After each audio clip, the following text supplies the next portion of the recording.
Welcome once again to Lehto's Law. Here's Steve Lehto. I did a video years ago entitled Worst Judge Ever.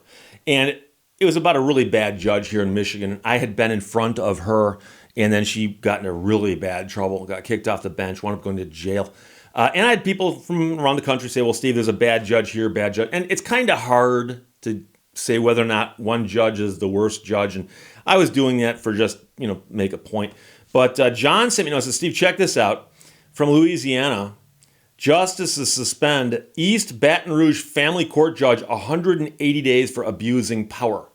Now, Matt Bruce wrote this for theadvocate.com. And, the question is, how bad is a judge?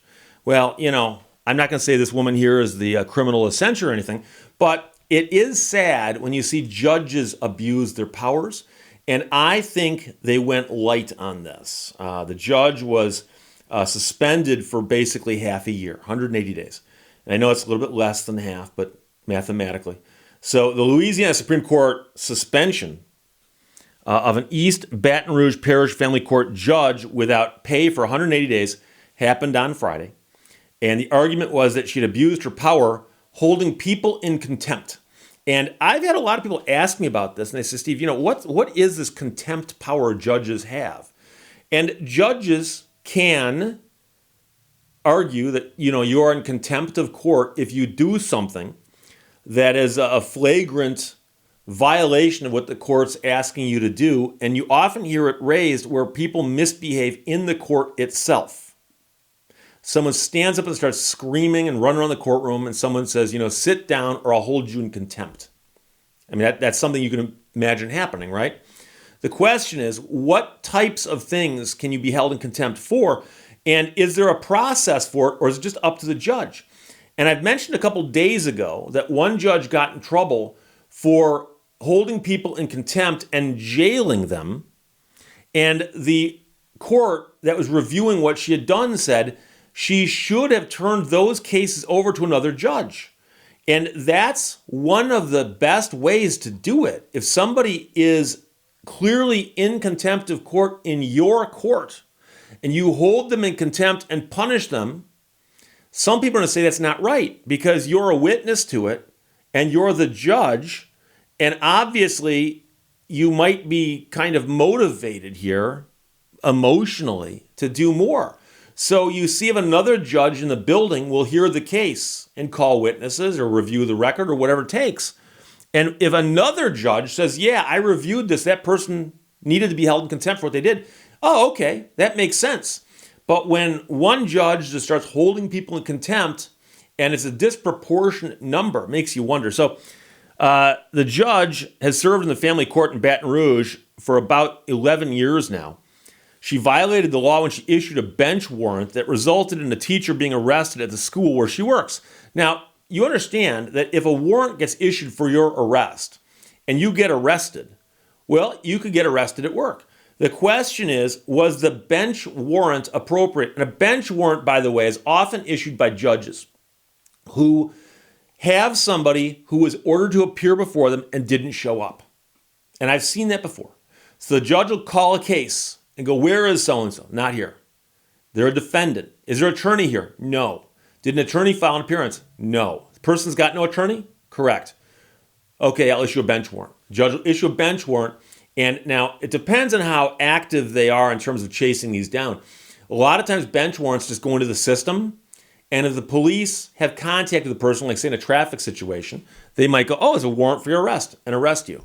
But some places where the cops have less to do and more time on their hands, they might come out and look for you for a bench warrant. They might, but they might not. So the Louisiana Judiciary Commission, which investigates complaints of judicial misconduct, recommended the 6-month suspension to the high court, finding that the judge violated rules of conduct and committed willful misconduct when she locked up litigants in her courtroom for contempt of court. So apparently she had an issue with finding people in contempt. The judge was directed to pay the commission a $6,000 fine. The justices unanimously agreed that a suspension was warranted, although one of the people on the panel thought that she should get a less severe sentence. But the judge writing in the prevailing opinion wrote, Judge Day's conduct harmed the integrity of and respect for the judiciary. When a judge abuses the immense power to deprive a person of their liberty, It has a profound effect on public confidence in the judiciary. The judge violated the rules of procedure back in August 2019 when she issued an improper bench warrant against the stepmother of a child involved in a visitation case and had the woman arrested at the school she worked at. The woman taught at the school, which her stepson attended as a student, according to the opinion. The commission said the warrant was improper because the stepmother was not a party to the case. She was never served a subpoena and had no involvement in the proceedings. When the judge asked, "Where is she?" Well, she's not a party to the case. She hasn't been served with a subpoena. She's got no involvement in this case.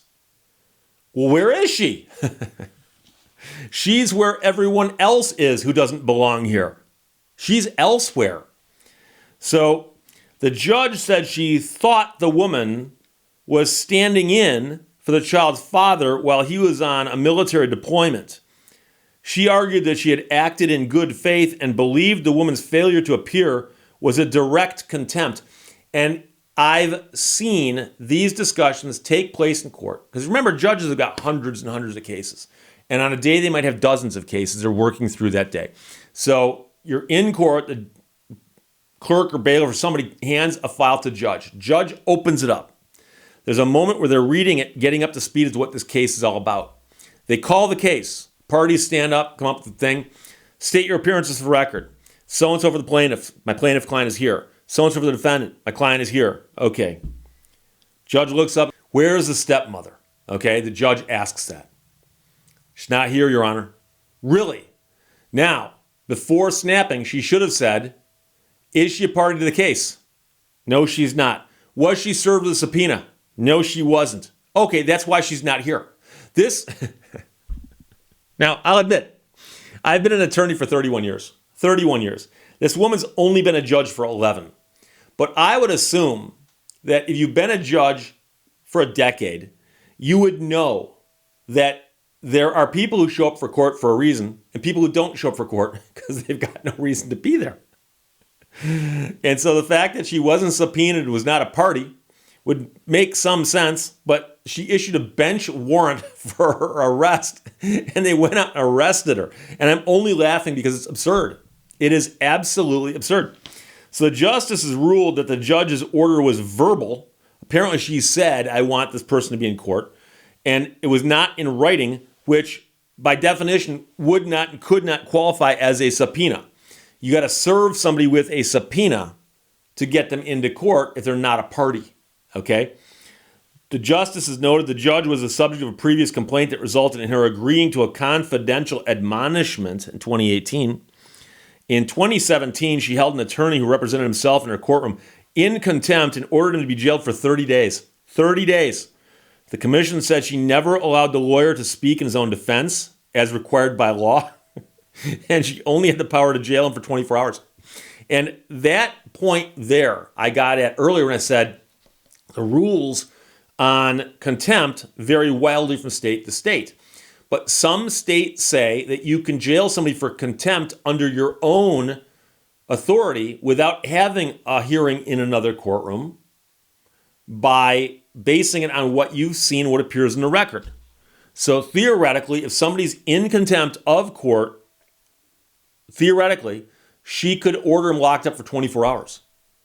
But they pointed out that even then, he should have been allowed to answer and speak. And I've mentioned before, and I'm only hammering this point because I think it's so important for people to understand. You're entitled to due process constitutionally. You're entitled to due process when you go to court. Can't be deprived of life, liberty, or property without due process of law. So to get locked up is a loss of your liberty, okay? So due process means that there's got to be charges, right? And if those charges are brought against you, you have the right to know what the charges are and the right to participate in the hearing on those charges. Meaningful participation. So the fact that you are simply there doesn't qualify. But the fact that you are there and allowed to, speak might help.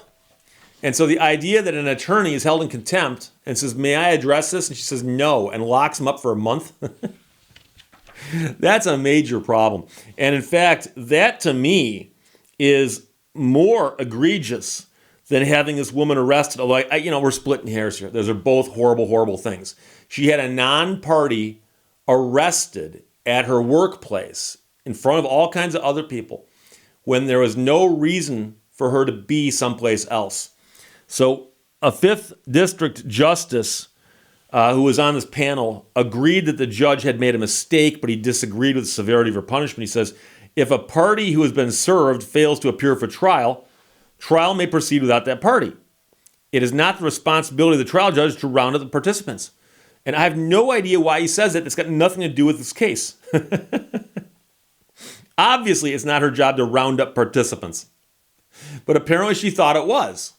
And so she was working on a mistaken belief that she had the right to drag somebody in who was a non-subpoenaed, non-party and had them arrested, which is crazy. So this is crazy, but I think it's also crazy that she locked up and she ordered the guy to be jailed for 30 days. We don't know if he actually spent all 30 days in jail or not, but it says here that she held him in contempt and ordered him to be jailed for 30 days, but she never allowed the lawyer to speak, and she only had the power to jail him for 24 hours. So what's strange is that, to be a judge in most states, you got to be elected. I'm not talking about federal court, I'm talking about state court. So state courts elect a lot of the trial judges. So theoretically, you go to law school, become a lawyer, all that stuff, and then you run for judge and you get elected to be judge. There are people out there who wouldn't have the slightest idea what to do once they got to a courtroom because there's some attorneys who don't go into court. And so believe it or not, they actually have schools, court schools, where you can go to learn how to be a judge, crash courses on it. And there are also things that judges can rely on, like cheat sheets, but they'll often have books that contain all the outlines of stuff so that a judge will know like what needs to be done in a particular hearing. Make sure you do this, do this, do this, do this. And so somewhere, I suspect, in one of those books that they got on the bench, it says something to the effect of contempt is something that you have within your power to declare. But if you want someone to be punished beyond 24 hours, the contempt hearing must be conducted by a different judge. That's got to be in there somewhere. So this judge has a problem understanding her contempt powers. The first time was a confidential admonishment, and we do not know if that lawyer was compensated for being jailed improperly. I bet he was. But number two, we've got her having the cops go out and arrest somebody who didn't have a need to be in her courtroom because they weren't in her courtroom. So now suspended for 180 days. We'll see what happens. Hopefully word of this gets out and people who vote down there will find this out as well. Matt Bruce wrote the story. John sent it to me. Thanks a lot. And from theadvocate.com, justices suspend East Baton Rouge family court judge for 180 days for abuse of power, in particular with contempt. There you go. Questions or comments, put them below. Let's talk to you later. Bye-bye. Thank you for watching Lehto's Law. When using a campground, a tuba placed on your picnic table might keep the campsites on either side vacant.